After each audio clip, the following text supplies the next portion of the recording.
Hey guys, welcome back to another video on Gamers Edition, and in today's video we're going to be looking at my gaming slash workstation setup. Okay, and if you guys are wondering why I'm doing a video like this, is you've probably not seen the post that I've put on YouTube recently, but for you guys watching the video, I'll just go through the post again. So what I put was, hey guys, sorry for the lack of videos coming out of Gamers Edition, but I'm happy to announce that Gamers Edition will now be going back to its roots. I'll be making gaming videos on the new Forza Horizon 5, which is coming out in November. So stay tuned for when that comes out. I'll be making videos such as walkthroughs, money guides, and testing all the new cars that come with Forza Horizon 5 and more to come. And for those of you who like the tech unboxing and review videos such as the Poco X3 Pro videos that are made and reviewing other things, I'll still be doing them just at a slower pace. But anyways, let's get into this video. And first things first, we're going to take a look at the PC. Okay, so first things first, let's talk about the chassis I've got all these components in. So this chassis is the Deepcool Matrix 70 with all the glass you can possibly have, unless you're looking at a Lee & Lee case. More than enough glass to show off all your components. However, you do sacrifice a bit of cooling. As you guys can see, you've only got cooling on this side and the opposite side. You've not got much cooling, but you got to sacrifice some cooling for the looks. Anyways, let's go through the specs. So the CPU that I'm running is a Ryzen 5 3600 with 6 cores and 12 threads. Now the CPU is water cooled, but my graphics card is not water cooled. So moving on to the graphics card. The graphics card I've got is the GeForce GTX 1080, and this is the EVGA variant. It is also the blower style version of this graphics card. So cooling for this graphics card is a bit bad. However, I will be upgrading that to a water-cooled GTX 1080 with a custom loop, or I might be doing one of those custom AIO mounts with this. I might be mounting an AIO with this, with that NZXT kit you can get to water-cool this. Anyways, moving on. So the RAM I've got here is the Corsair Vengeance DDR4 3000 MHz RAM. More than enough for the things that I do. And the motherboard I'm running is the Eoris Elite B450 motherboard, so it's got enough connectivity for the chassis that I have. So the chassis I have, let's actually look at some of the connectivity. You've got 3 USB 3.0s at the top, then you also got your microphone and your headphone jack port, then you got your reset button, which I actually don't have connected, and then obviously you got your power button, and then you have quite a lot of USBs in the back. So let me just take you guys there. Okay, so I'm not sure if you guys are going to get a good view of this, but that's your USBs. As you guys can see, I've got quite a lot of stuff plugged in. Okay, so now that we've talked about that stuff, let's move on to the storage. Now, the storage, I've got a 1 terabyte hard drive and 1 terabyte's worth of SSD storage. What I mean by worth of SSD storage is I've actually got two 500 gigabyte hard drives, SSDs, sorry. So that equals 1 terabyte in SSD storage.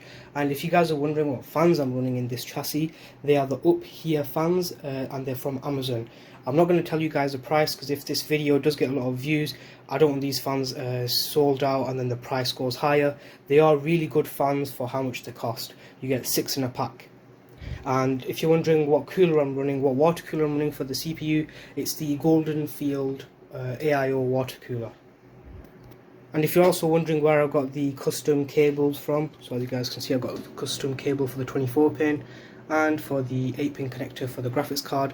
They're also from Up Here, so they actually make fans, GPU riser brackets, vertical mount brackets. They make a lot of computer accessories and the cables too.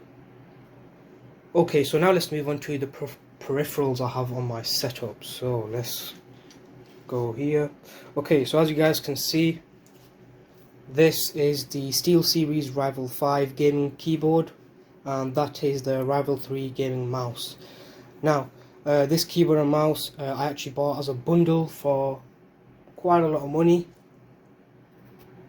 And if you guys want to see an in-depth review on this keyboard and this mouse, I'll put a pop-out banner in the top right hand corner for you guys. I want to keep this video nice and short. And then I'm also running a controller, because playing racing games with a controller is way better than playing it with a keyboard. Now if you're asking why did I invest so much in a keyboard and mouse, well, I do occasionally play some FPS games and some things that require a keyboard like this. Plus, when you're just typing Word documents or just doing normal everyday stuff, the clicks that you get from this keyboard are really satisfying. And one last thing to add to the peripherals is my headphones. Now these are the M-Power 50mm driver headphones with a microphone and this pop filter thing. Now I have used these a few times in some videos when doing voiceovers, and I'll have the video to what I did a voiceover with these headphones on, also in the top right hand corner, so you guys let me know if you can tell a difference between the phone microphone which I record from and the M-Power microphone. Okay, so that's it for the peripherals. One more thing to add on to this is the headphone stand that I actually have. So this is just an Amazon Basics headphone holder, and as you guys can see, I've also got a Wi-Fi booster which is from TP-Link.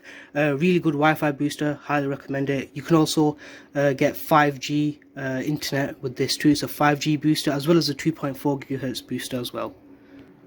Okay, and that's it for this video, guys. So that's the breakdown of my gaming / workstation setup. Now I've got a question for you guys that I need some help answering. Now you've seen what graphics card I'm running, what CPU I'm running. I'm actually having a few problems with OBS Studio when recording, so I'll put all the settings, even on the lowest settings or the high settings or the medium settings.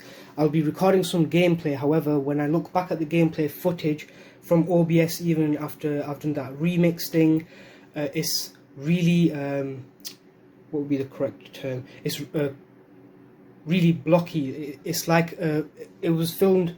It's being done at 60 FPS, but when you look at the OBS version, it's at 10 FPS.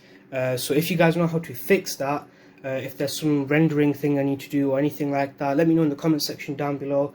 And that's it for this video, guys. So if you like what we do around here, don't forget to drop a like and subscribe, and I'll see you guys in the next video. Stay tuned for the Forza Horizon 5 content, because I'm actually going to be doing that quite a lot now. And as I said before, if you guys like the tech stuff, I'll also be doing that just at a slower pace.